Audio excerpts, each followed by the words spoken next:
I also had all kinds of events I had to go for. So it was pretty good.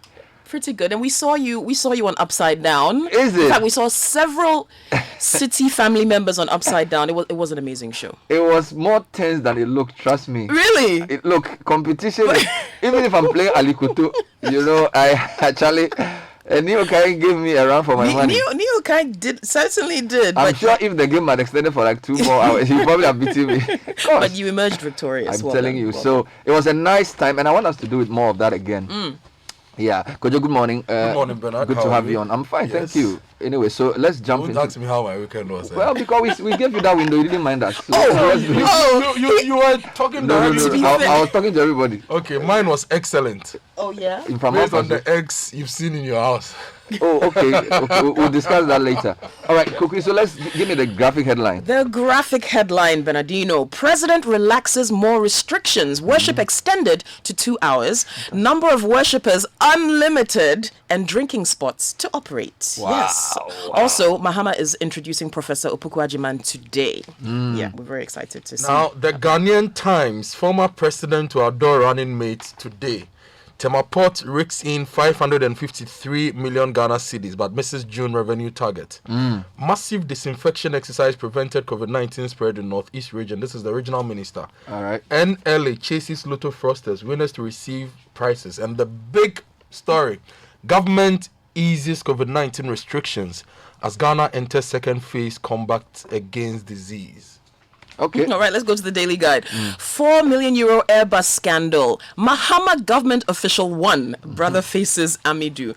The IGP is chasing the 90-year-old's killers with 2,000 Ghana cedis reward. NDC fights the people's budget. And Hawa Pistol taken away. That's Mavis Hawa Kumson, the member of parliament for Ewutu East. Yes. The finder, only 32% wear face masks regularly in the Greater Accra region. Whoa. This is according to a survey. Whoa. Yes, so about 68% don't do it at all. Whoa. Yes. Dr. Baumia commissions $7.5 million 100-bed Ghana Infectious Disease Center. Nana gives 2 million Ghana cedis to 1,000 male entrepreneurs living with disability. And SDA Church Women's Ministries condemn lynching of 90-year-old woman. Okay.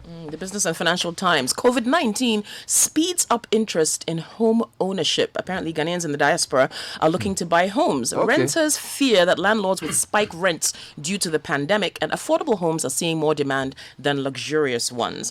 Also, echoing the headline that Kojo just read from The Finder, Akufo-Addo gives 200 million Ghana cedis to 1,000 male entrepreneurs with disability. Galamsey operators taking over rubber plantations in the western region. Oh, Lord. Yes, and Temaport records revenue shortfall of 453 million Ghana cedis. Wow. Now, the Chronicle. Ghana gets $69 million hamper from the Africa Development Fund to fight COVID-19. NDC remembers Asumdwe with a divided front. NLA to probe winning lotto tickets before payments. John Bodu tours Bono half regions. And client yells at lawyer, "You have duped me. Pay back my filing fee." But counsel hits back, "You're an extortionist, blackmailer." Oh, Lord. The Daily Statesman. It's funny. Income support for COVID-19 job loss victims. Yeah, we're interested in that. Churches, mosques, transport, and tourism back in full. Okay. And Akufo-Addo adjudged best president in Africa. Is it? All right. Now, the new crusading guide, Kennedy Japan fights back as he prepares to file motion for stay of execution pending appeal against the 26th June High Court judgment in the defamation case with Kweku Bako. Take market disinfection exercise serious. This is the Bolga MCE. Contractor clashes with UCC over plans to commission unpaid projects.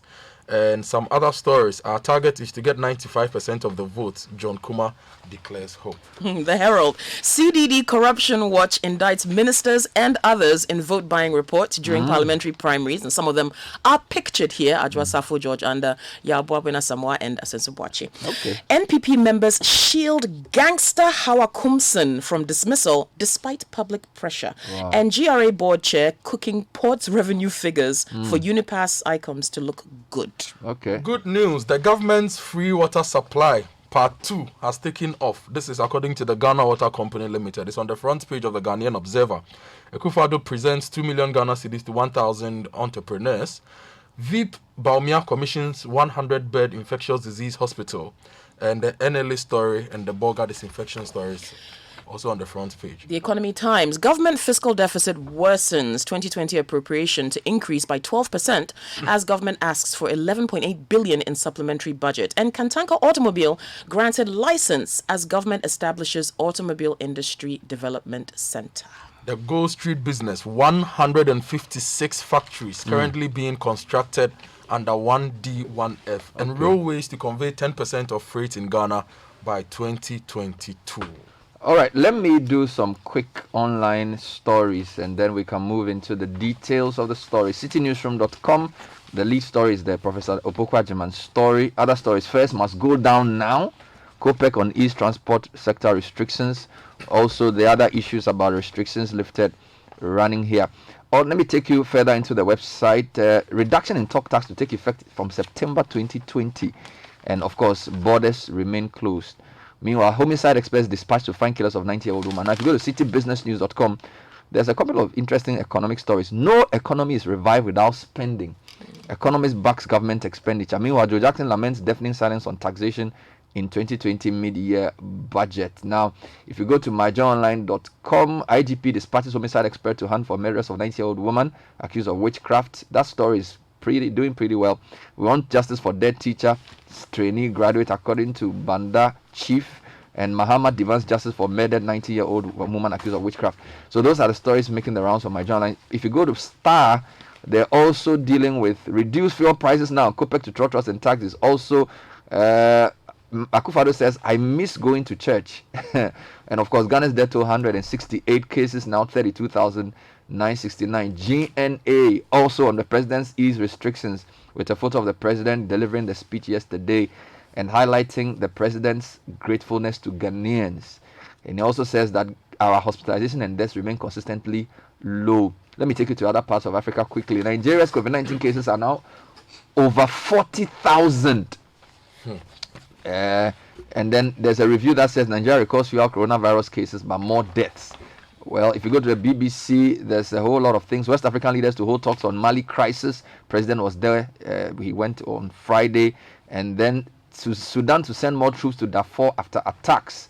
And then if you go to CNN, U.S. consulate in Chengdu shuts in interrogation for Houston closure. That's a storm that's brewing. Trump's team dodges virus blame while jobless benefit cuts loom. That's also happening in the US of A. Okay, guys, let's start with the presidency, and I think some of the things he said yesterday, I think that's the big story for the morning. Certainly is. All right, so again, on the front page of the Daily Graphic, President relaxes more restrictions. Worship is extended to 2 hours. It was previously 1 with a limit of 100 persons, but now unlimited worshippers, Bernard. Yes. Charlie? All right, so President Nana Addo Dankwa Akufo-Addo has announced further easing of COVID-19 restrictions covering congregational worshiping, entertainment sites, transport operations, and football activities. In his 14th address on update on the national response to the pandemic last night, the president said life could not be put on hold indefinitely once it was clear that until treatment was found, the COVID-19 would remain a part of the life of the people. So it goes on to talk about congregational worship, about transport. So trotros can now operate at full capacity. At full capacity. Entertainment, we are reopening our tourist sites, so domestic tourism will function. Our borders are still closed, however. And the president is affirming or reaffirming that he's determined to save lives, jobs, and livelihoods, as well as revitalize the economy to safeguard. So it looks the like there future are of the three country. areas. There's transportation, where trotros and taxis can load fully. There's churches and mosques where you can have full numbers but 2-hour services. Yes. And then there's drinking bars. Those which are outside can open, Right. but nightclubs and indoor ones Still have to be will closed. be closed. Now, Kojo, how is the And Times covering that?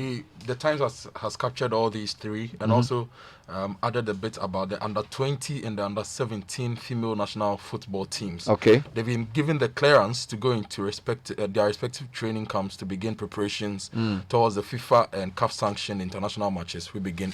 What about the reaction to the transport easing? Because COPEC is asking for fares to go down, and this is on citynewsroom.com. Chamber of Petroleum Consumers is calling on commercial transport owners to reduce their fares immediately as they return to taking passengers at full seating capacity. Now, don't forget that there was a 15% increment, partly because of the restrictions in numbers and also fuel price increases. And so COPEC, in a statement signed by Executive Secretary Duncan Amwa, suggests that the recent fare increases could be slashed by 5% since fuel price variance at this point remains positive, but by at least a further 12% from pre-COVID lockdown. They have a whole statement on this. Now, more on COVID. Only yes. 32% wear face mask regularly in Greater Accra. Now, the story says the novel coronavirus is likely to continue to spread in Ghana, given that there's a sharp decline in the wearing of nose masks in the Greater Accra region, which has the highest number of infections. According to a survey conducted in the Greater Accra region by the Local Governance Research Institute, about 18% of the populace admits that they do not wear the mask at all. Wow. And according to the survey, only 32% wear nose masks regularly. Of the 5,450 respondents, only 32%, which is 1,744 respondents, wear their nose masks regularly. About 109 respondents said they do not have a nose mask at all, while 71% of the respondents, totaling 3,870, said they carry their nose masks with them all the time, but wear them when they have to. Koku, if you go to my journal online, President Akufo-Addo says our COVID recovery rate has improved from 75% to 89.5% in 1 month. And he said hospitalization and death rates have consistently been very low in the country, making it one of the lowest in the world and on the continent. And this was from yesterday. Okay, let's go to the other story. Yes, on COVID and related reliefs, the Ghana Water Company Limited says that the second phase of the free water has taken off, so people should start enjoying, or people are enjoying it as we speak. Okay. Now, the story is in the Ghanaian Observer. It says the Ghana Water Company Limited has announced that the extension of the government's free water supply has already begun. Management wishes to inform the general public that the implementation of the President's directive is in progress, a press statement released over the weekend stated. The management of the Ghana Water Company Limited said that since the free water supply is for all to enjoy, landlords who sell water to tenants are entreated to allow them to use the water for free for July, August, and September. Now, there's something I thought you guys would talk about, the lynching of the 90-year-old woman. We're definitely getting to that. It's doing well online. I don't know if it's in the main papers. It is indeed. Okay, let's go to the Daily Graphic for this one. It's on page 6. IGP The Daily Guide, actually. Sorry, the Daily Guide. Yes. Chases 90-year-old killers with 2,000 Ghana cedis. So again, we've been hearing about this. The story regarding this escalated over the weekend. Yeah. Let's get the details. The Inspector General of Police, James Opong-Boanu, has placed a 2,000 Ghana cedi reward for anybody who will assist the police with information leading to the arrest of the two soothsayers who allegedly killed a 90-year-old woman at Kafaba in the East Gonja municipality of the Savannah region. The woman, who has been identified as Ekuya Dente, was lynched by a mob on the instructions of the soothsayers, who also participated in the lynching after accusing her of being a witch. Lord. The Savannah Regional Police Commander, DCOP Enoch Edutrum Bediakon, told Daily Guide that the police would do their best possible to arrest and prosecute anyone associated with the crime. According to him, the two soothsayers have been declared wanted by the Regional Police Command. Quote, even IGP has placed a 2,000 Ghana cedi bounty on their heads, that whoever will help the police to get credible information to arrest them will be rewarded with the money. And they go on to explain exactly what happened. She was openly beaten to death by the so-called soothsayers with the support of a mob in the community last Thursday. The soothsayers were brought into the community to allegedly cast out witchcraft, and after some purported rituals, labeled her a witch. When she was informed, she denied being a witch, and she appealed to the soothsayers to spare her, but her plea fell on deaf ears. It's terrible. Let me give you a few angles to this. So the Ghana report says that the woman has now been laid to rest. The 90-year-old woman accused of witchcraft laid to rest. Story by Seth Bokwe says the 90-year-old woman who was accused of witchcraft and lynched in the Gonja East municipality of Savannah has been buried. Mariama Akua Dente was laid to rest on Saturday, 3 days after she was brutally beaten to death by a soothsayer and her accomplice. They accused her of using witchcraft to prevent rain from falling in Kafaba, a farming community. Her body was released to the family after an autopsy at the Tamale Teaching Hospital in the northern region. 3 days after her murder, not a single person has been arrested as the soothsayer and her accomplice who led the assault are on the run. Now, we are told Mahama, Rawlings are all condemning the death. We've also heard statements from civil society organizations. There's actually an online petition signed asking for something drastic to be done to perpetrators. Okay, moving away from there, let's go to business and support related issues. Okay. Ghana gives 2 million Ghana cedis to 1,000 Okay. This is the fact that the president, Nana Addo Dankwa Akufo-Addo, has presented an amount of 2 million cedis to 1,000 male entrepreneurs across the country who have disability as part of efforts to empower them to contribute to national development. Okay. The initiative under the Presidential Empowerment for Male Entrepreneurs program is being executed by the Business Development Ministry. Now, on the other page of the same newspaper, Dr. Baumia commissions $7.5 million 100-bed Ghana Infectious Disease Center. The Vice President, Dr. Muhammadu Baumia, has commissioned a 100-bed Ghana Infectious Disease Center for treatment and management of COVID-19 and other infectious diseases in the country. Funded by the Ghana COVID-19 Private Sector Fund, the facility worth $7.5 million was funded. Okay, they've repeated the same thing. Was funded by the Ghana COVID. Now, 536 patriotic and industrious Ghanaians made donations.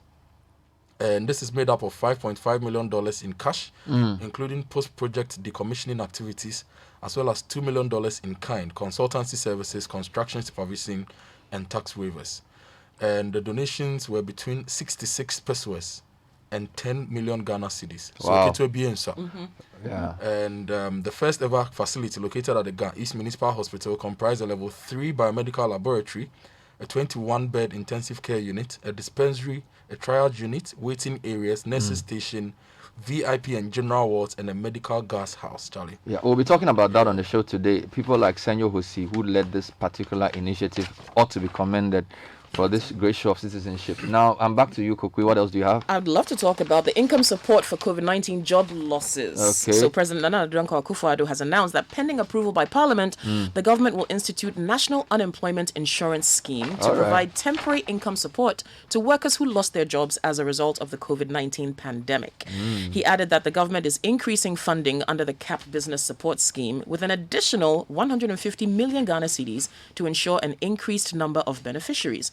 Furthermore, government is establishing a guarantee scheme of some 2 billion Ghana cedis to enable businesses access credit at more affordable rates so they can survive and be better able to retain jobs. He disclosed this when he addressed the nation yesterday on Ghana's enhanced response to the pandemic. He says it is to reaffirm the government's resolve to save lives, jobs, and livelihoods, revitalize the economy, and safeguard the future of the country. Before we come to politics, still on the economic side, no economy is revived without spending. Economist backs government expenditure. Story on citybusinessnews.com. Economist Dr. Edu Sarkodie says government must necessarily spend to revive the economy following the finance minister's presentation of the 2020 media budget review, during which he requested a supplementary 11.8 billion cedis. According to the economist, with the severe economic impact caused by the coronavirus, this is one of the surest ways to bring the economy back on track in the medium to long term. And he basically says that you can spend your way out of a recession. That's what Dr. Sarkodie seems to think. Now, let me take you to politics. Mahama outdoors his running mate. That story is in a number of papers as well. Yep. It's on Front page of the Ghanaian Times is here. Former President Mahama to outdoor running mate today. Okay, let me give you the details from citynewsroom.com. And the story says that NDC flag bearer will outdoor his running mate today. The outdooring will see Professor Jenan Opoku-Agyeman make her maiden policy statement after her announcement as running mate. The event is at 6:45. It will be broadcast live on various radio and television platforms and on social media. She was named running mate on June 6 amid mixed reaction from the political divide, and she has since met with women leaders of the party and appeared at some public events with President Mahama. In a Facebook post announcing the ceremony, Mr. Mahama described his running mate as a distinguished and respected academic with a healthy mix of innovative policy initiatives, quality outcomes, and massive infrastructure development in the education sector, to her credit. And I'm sure you know her background. Born at Cape Coast, went to Wesley Girls. Unfortunately, she didn't go to your school. She's a Cape Coast sister. Well, before she went there, she was at a place called Ebri Presby Girls, and then she also became the UCC Vice Chancellor. So that's a story that we're following. Kojo, I'm back to the... You said something about a court and a lawyer arguing over who is what. Why don't you give me that story? Chronicle. It's on page 3 of the Chronicle. Yes. The story was filed by Inusa Musa from Tema. Now, the story says a Tema-based businessman is on the heels of Ellis Kwame Kwashiga, a lawyer, to compensate him and take care of his current condition as a result of his lawyer's exhibition of bad faith. McCarthy Mensah, proprietor of DS Group Engineering and Consultancy Services, told the Chronicle that on May 24 last year, he paid 5,000 Ghana cedis to Ellis Kwame Kwashiga of Kwashiga & Co. Accra, with receipt number also stated. Now, having paid the money to the lawyer, Mr. Mensah said the former later produced a photocopy of a writ of summons and statement of claim respectively. Later, he and his lawyer, Mr. Kwashiga, demanded that he pay more money to be given to a bailiff to travel to Lome to serve the same writ again on the defendant company. And it goes on and on and on, and the man is not Let's get to other papers. There are a few other stories. Koku, let me come to you. Let's go to the Herald. NPP members shield gangster Hawa Kumsen from dismissal despite public pressure. So senior members of the governing New Patriotic Party have gathered around the Special Development Initiatives Minister, making a case against her resignation or her dismissal over the gunfiring incident last week, despite mounting public pressure from individuals, religious groups, civil society organizations, and professional bodies. From the look of things, it is clear that nothing will happen to Mavis Hawa Kumsen, who is also the MP for Ewutu Senya East constituency, that's Kaswa, over the shooting incident, which got a poor grandmother to abandon her pot of banku on fire, rushing to save herself and her grandkids. 3 motorbikes were also burnt by Hawa Kumsen's thugs in the process. The Daily Guide has another interesting way of capturing it, but they don't focus so much more on her being shielded, but the fact that, yes, indeed, the gun that was allegedly used in this altercation has been seized, and that investigations are still pending. So we'll just quickly take a bit of that. The DSP Opong said the Regional Police Command retrieved the weapon and ammunition together with a license covering the weapon. They handed over the docket to the CID headquarters in Accra. The minister was also invited and a statement was taken from her. Now, more on politics. There's an interesting story on page 3 of the Chronicle. NDC remembers Asumdwehine with a divided front. And according to this story, 2 events were organized last Friday, one at 7 a.m., one at 9 a.m. So Koko Anyudohu's Mills Institute organized an event in the morning and cut the sword for the renovation of the Asumdwe Park. Now, the story continues that after that, the NDC also had their event. But some of the notable people at the Koko event who are members of the NDC were not at the NDC event, and they mentioned the former President Rawlings. And this, the paper believes that it's a divided front of the NDC. Now, there's a story here that I'm not going to review, but just to mention, teachers schooled on COVID-19 safety protocols. Now, that story caught my attention because the president didn't reopen schools. Although there are some schools that want to be reopened, that issue didn't come up in this particular round. We'll discuss that later. Meanwhile, there's a story I like here. Secondary Takrady residents intensify backyard farming. And this story is on Daily Statesman's page 7. It says some residents in the Secondary Takrady metropolis in the Western region are busily planting green leafy vegetables and other food crops in their homes to boost their immune system in the wake of COVID-19 pandemic. Pieces of land which were hitherto left fallow in front or behind buildings are now filled with cocoyam, cassava, maize, plantain, among others. The practice is gathering momentum in the residential areas like Airport Ridge, Beach Road, Anaji, and Palm Lands. And of course, we are even told children, men and women are seen every morning working on their gardens. And this follows the president's call that Ghanaians should eat locally grown food, and therefore, and I need to thank Kojo. He brought me locally grown eggs. I don't know where you got them from. Was it from the Citi farms? I'll tell you later. And he didn't bring any from me. Don't worry, yes, I have yours. But those who want to do backyard farming, if you go on Facebook, there's a group I belong to. A lot of other people are there. It's called Backyard Farming Network. We share ideas on backyard farming. Back to the backyard. Backyard Farming Network. Join that group and learn more. I like that. All right. I like it as well. All right, very quickly, and you're the home ownership expert as well, Kojo. COVID-19 speeds up interest in home ownership. Ghanaians in diaspora looking to buy homes. Tell me about it. Yeah, but renters are fearing that landlords are going to spike rents due to the pandemic. As usual. And affordable homes are seeing more demand than luxurious options. Obviously, if you're on a tight budget, you're going to go for something more moved affordable. into their uncompleted homes.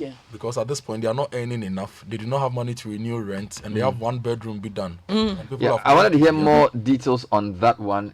If you have any more details. We do have some more details. So the pandemic has spiked the interest of Ghanaians in the diaspora and renters in the country to bring forward the urge to purchase their own homes and land for building their dream home, as fears of renters grow over homeowners spiking rent when they are due.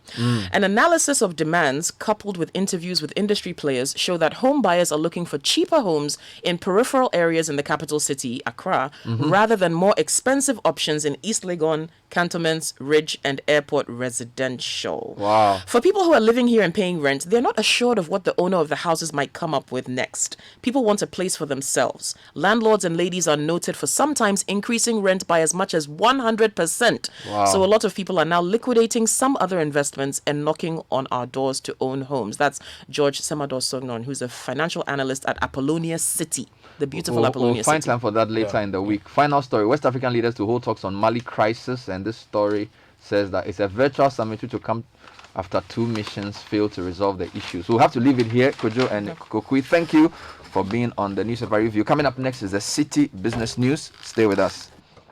This is the Citi Breakfast Show, the city's biggest conversation. Today, there are doctors, nurses, and other medical professionals on the front line of the COVID pandemic, sacrificing their own health for the good of the nation. You may not be on the front lines, but you can make a big contribution in a small way to fight this